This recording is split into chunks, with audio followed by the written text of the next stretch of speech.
Well, I'm glad you bring up the Olympics. I would point out that the silver lining there is that he has been replaced by a woman, a senior woman. But yes, no, you raise a very important point, and it's not as simple as policy there, because actually Japan has, I think, the most, or one of the most generous paternity leave policies out there now. So clearly, policy isn't enough. I mean, just going back to women in management positions.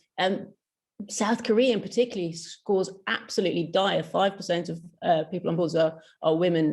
Japan doesn't do much better. How do you address those cultural issues? Very good question. Personally, I think an awful lot comes down to the combination of the workplace having to change. So the types of things that we're learning during COVID, flexible working, accounting for family needs will have to change. So that's a role for employers.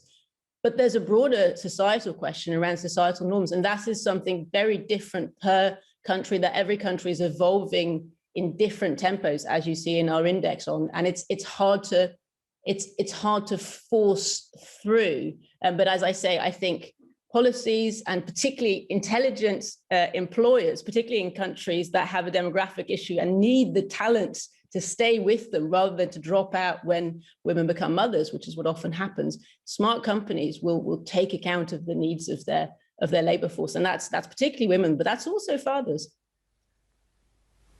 Yeah, there's been some brilliant performances in the whole horrible COVID, and none better than Professor Sarah Gilbert and I think Kate Bingham as well. Two great advertisement for smart women who chose STEM, Sacha, as well. Certain industries historically have not put women forward, and science and technology historically is one of them. Lovely to see these two unbelievably competent and confident women breaking down barriers as well. Where are the worst professions for the sexism that still exists, Sacha?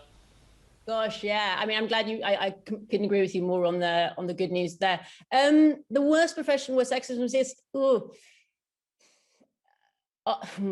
I would say the financial sector's still got a good way to go, and actually, tech. I mean, I know tech companies speak a good game, but I think they still have quite a way to go as well. Of course, there are very good companies and very bad companies. It's very culture dependent, and again, it depends on where you are in the world. But I'd probably pick those two out. Not just for, I mean, sexism is quite a loaded word. I think a lot of this also comes down to, again, looking at not just I spoke a lot about family policies, but also, for example, how you recruit, thinking about the language you use when you're trying to recruit for senior positions, being clear on your criteria. We know that women do particularly well when criteria are clear rather than vague. It's that sort of furniture, if you like, around your recruitment and your promotion and your how you decide on pay that will really make a difference in terms of how good of a workplace you are for women.